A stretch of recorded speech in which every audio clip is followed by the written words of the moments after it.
केटो हेर्छ हुँदै आएको छ के गर्ने भोट हालिदिनु पर्छ त मान्छे जय गोर्खा अलिक बोलाउनु पर्यो तपाईँहरू के जय गोर्खा के बोल्नु पर्यो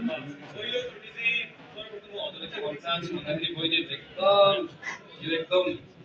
जायज कुरा हो कि हामी नयाँ जेनेरेसनहरूलाई हामीले पुरानो ट्रेडिसन हिसाबले त्यो स्वागत मन्तव्य यो मान सम्मान हरेक समयमा हरेक टाइममा यो एकदमै नेसेसरी छैन क्या होइन आधार र रेस्पेक्ट भनौँ न यो भनेको तपाईँले मनले दिने चिज हो कसैलाई भन्दैमा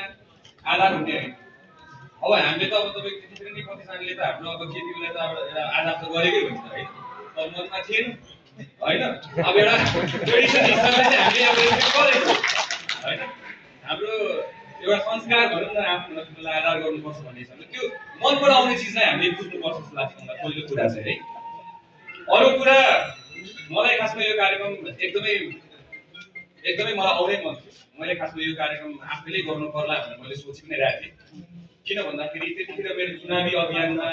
धेरैजनाले तपाईँको निस्वार्थ हिसाबले तपाईँको ठुलो खाँदै होइन खटो भएको धेरैजना साथीभाइहरू हुनुहुन्छ जसलाई म सम्झिन चाहन्थेँ जसलाई म भेट्न चाहन्थेँ एकैचोटि भेट होला किन होला डर पनि त्यहाँ होइन अब फेरि आफ्नो साथीभाइलाई बिर्सिने मान्छेले त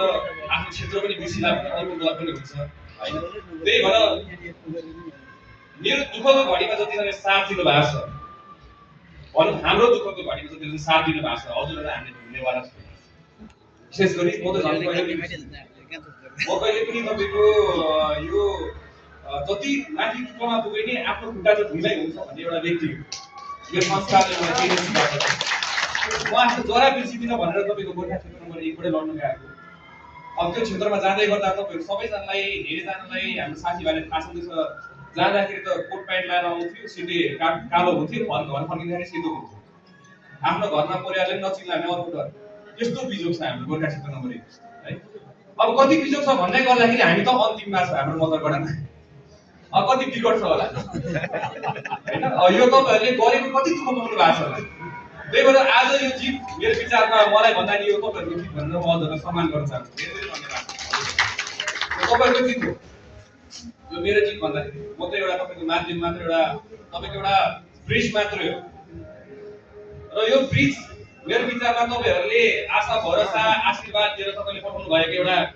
नवयुवालाई तपाईले मानिने भन्दाखेरि भाइ भनेर सम्बोधन गर्नुहुन्न म हजुरको सम्पूर्णमा आग्रह गर्न चाहन्छु म आफ्नो धराधर बिर्सिने मान्छे अस्ति पनि म तपाईको भाइ नै थिएँ अस्ति पनि तपाईको छोरा नाति नै थिएँ अहिले पनि तपाईको छोरा नाति नै हुनेवाला छु कुनै दिन मैले तपाईलाई भनेको थिएँ त्यो भाषण गरिरहेको समयमा त्यो गाउँ घरमा जाँदै गर्दाखेरि भोट माग्दै गर्दाखेरि मलाई यो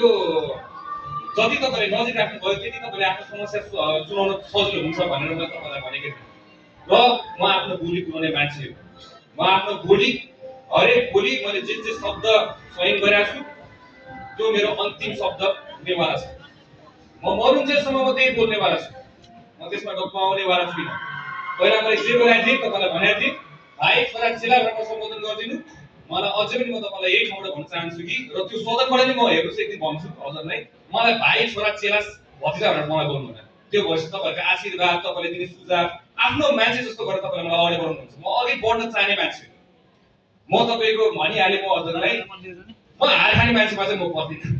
त्यो अहिलेसम्म तपाईले देखिन सक्नु भएको छ मैले जसरी अहिलेसम्म यहाँसम्म अगाडि बढे तपाईको आशीर्वाद साथ सहयोगले कतिजनाको सुझावले अगाडि बढे कतिजनाको नकारात्मक तपाईको सजेसन्सले अगाडि बढे कतिजनाको गालीले अगाडि बढे उको गाली गर्ला कि भनेर अगाडि बढ्नुपर्छ भनेर गरे कतिजनाले भाइ बहिनीको आँखाको आशा उहाँको भरोसा उहाँको सपना देखेर अगाडि बढे कतिजना आमाहरूको आँसु पुस्नका लागि अगाडि बढे अहिले त म आफ्नो देशको आँसु पुस्नलाई र हाम्रो सम्पूर्ण नेपालीको सपना साकार पार्नलाई म अगाडि बढेको छु त्यही भएर तपाईहरुले मलाई अझै पनि म भन्न चाहन्छु म तपाईको अझै नै भाइ नै हो छोरा नै हो दाइ नै हो साथी नै हो है अर्को कुरा सबैजनालाई धेरै धेरै धन्यवाद है मेरो चुनावी कमान्डर यही हुन्छ दाइहरु यही हुन्छ है यो औपचारिक भन्दाखेरि मलाई तपाईको यो सम्बोधन र यो धन्यवाद चाहिँ अनौपचारिक दिनुपर्छ जस्तो लाग्छ किनभने आफ्नो जातलाई हेर्दा बिर्सिन्छ हुँदैन जस्तो लाग्छ हाम्रो यहाँ रामचन्द्र दाइ भयो हैन पनि हाम्रो नवराज दाईहरू भयो, धेरैजनाको नाम बिर्सिला मैले, नबिर्साउनु होला।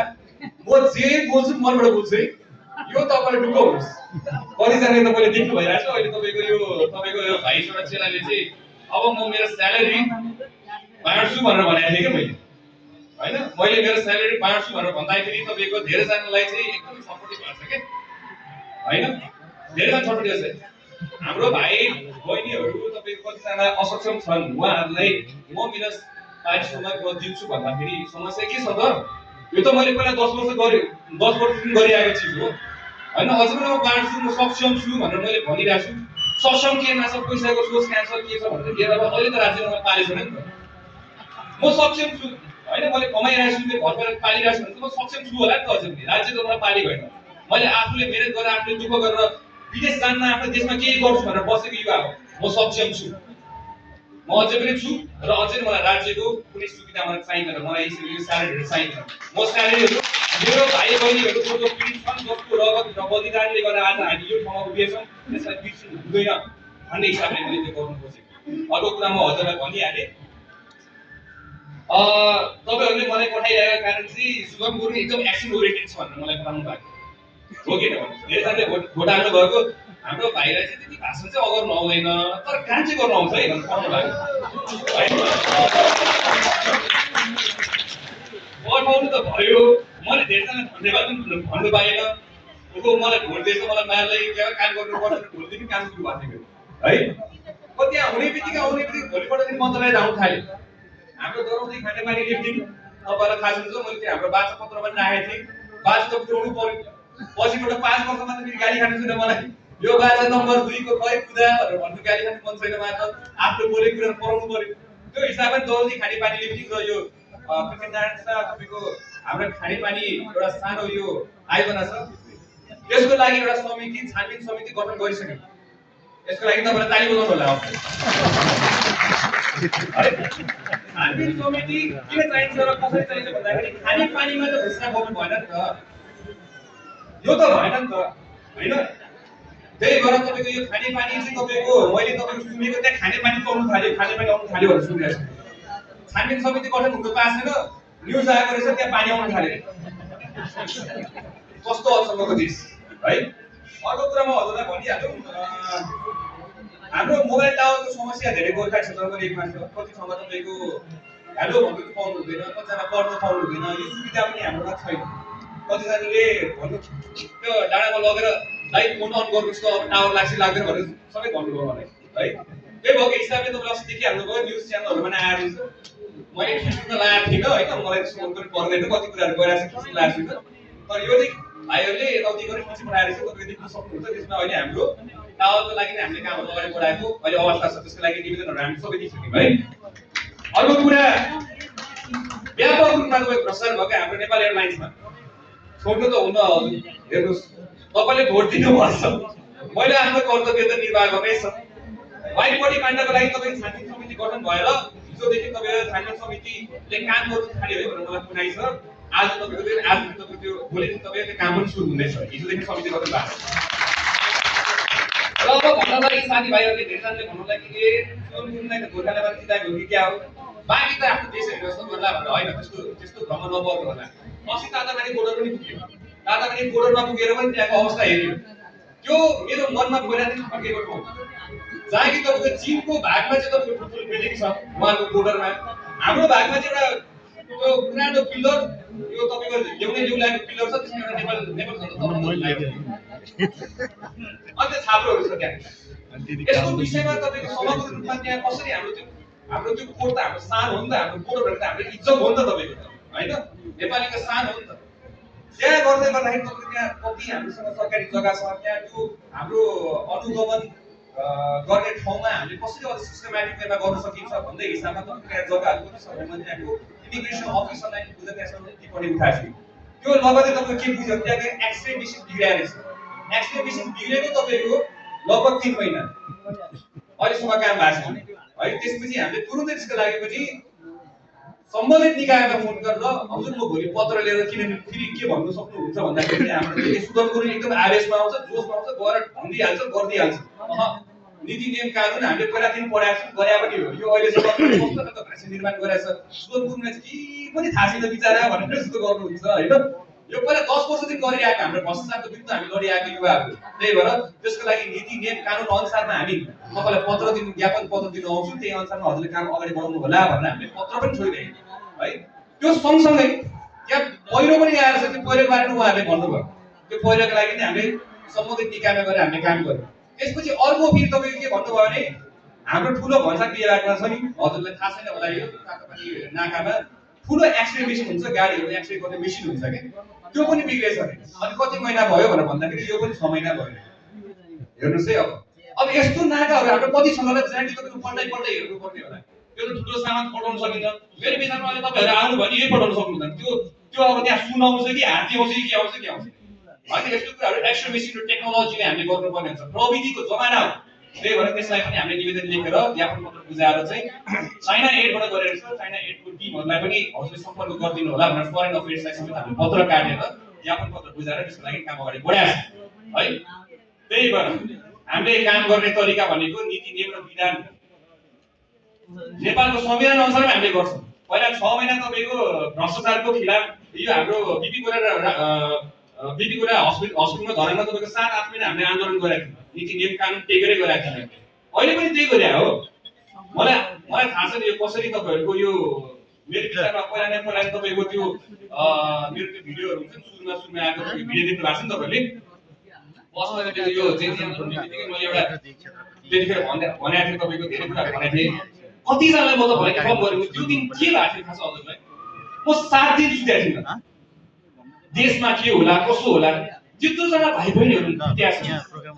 ममा तपाईँको मानवता नभने म आँसु झार्दिन थियो होला कि ममा मानवता छ मेरो दाजुभाइले तपाईँलाई के परोस् त म पहिलो मान्छे हुन्छु तपाईँको कुदेर आउनु त्यो मलाई पट्टी लाउनुलाई म तपाईँको स्टाइलले देख्छु र आफ्नै भाइ बहिनीहरू तपाईँको सडकमा रगत बगाइरहेको अवस्थामा म त्यहाँ हाँसेर बसेर भाषण दिने अवस्थामा थिइनँ 7 दिनसम्म तपाईँको सिटामल खाएर मान्छे न त खाना खाने न त पानी राम्रोसित खाथेँ न त के खाथेँ त्यतिखेर देशमा के होला प्रधानमन्त्रीको आउला डर आँखा झिमिक गर्ने बित्तिकै तपाईँको प्रधानमन्त्री गायब होला होइन अब सत्ता र शक्तिको लागि जे पनि गर्न सक्छ पुरानो दलले भनेपछि अहिले पनि जे पनि गर्न सक्ला भने डर यत्रो युवाहरूले बलिदान गर्नु भएको छ त्यसको लागि तपाईँको अहिले बनाउँछ बुझिरहेको छ त्यो स्टेजमा बस्नु होला त्यो दिन सम्झिनु होला तपाईँलाई म सम्पूर्ण आग्रह गर्न चाहन्छु कतिजनाले भिडियो पनि खिच्नु भएको छ होला अब यो पनि भाइरल हुन्छ हुन लाग्छ तर त्यो दिन याद गर्नु पर्छ तपाईँको आफ्नो दाजुभाइ त्यसको बित्यो भने तपाईँको आँखाबाट आँसु आउँदैन र आउँछ त होइन अनि त्यसलाई अब एकछिन आँसु आयो म साँच्चीकै रोएको आफ्नो देशको लागि रोएको आफ्नो आमा बुवा दिदी बहिनीहरूको आफ्नो उहाँले छोरा गुमाएको लागि रोएको हो म रोएको रुन्छु अझै आफ्नो आमा देशले दुःख पाएर म रुन्छु मेरो देशको लागि रोएको कुनै भ्रष्टाचारलाई दुःखलाई रोएको होइन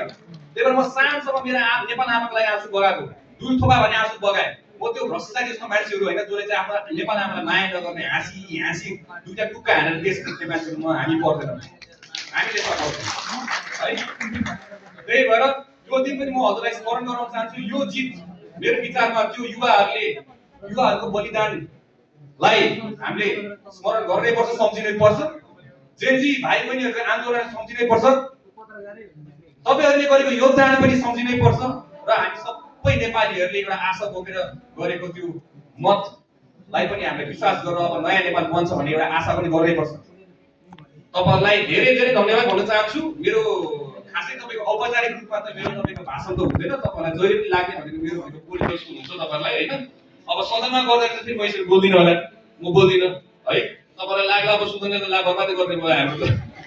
त्यहाँ गएर यसरी बोल्दिनु भयो क्या भनेर सोच्नु होला त्यसरी हुँदैन होइन त्यतिखेर त्यही सम्मानजनक हिसाबमै हामीले त्यो सदनमा गएर तपाईँको इज्जत राख्नेवाला छौँ अहिले भनेको मेरो विचारमा आफ्नो दाजुभाइ दिदीबहिनीहरू जो मसँग लड्नु भएको थियो हिँड्नु भएको थियो धुलो खानु भएको थियो नि त्यो हिसाबमा आज तपाईँहरूसँग यो कुराकानी गरिरहेको तपाईँलाई भाषण जस्तो भनेर म सोच्नु होला मैले तपाईँहरूसँग अझै पनि भन्छु कुराकानी गरिरहेको मेरो मनको कुरा तपाईँलाई व्यक्त गरिरहेको हो मेरो विचारमा मैले मेरो मनको कुरा व्यक्त गर्नु पाउँछु जस्तो लाग्छ यो ठाउँमा होइन अब त्यो ठाउँमा गयो भने चाहिँ अब भिन्दै तरिकाले कुरा गर्नु पर्ला तर यो ठाउँमा म तपाईँ आफ्नो दाजुभाइ सम्झेरै मैले यो अनौपचारिक हिसाबमा म तपाईँहरूलाई यो कुरा गरेको धेरै काम गर्नु बाँकी छ साथीभाइहरू तपाईँहरूको आशीर्वाद दिनु होला लड्नु पर्ने छ मैले त्यतिखेर आवेशमा आएर धेरैजना भने एकजना म छोड्दिनँ भनेर भनेको थिएँ होइन। अहिले म होसमा भन्छु म एकजना छोड्दिनँ। जय गोर्खा, जय मन्डी।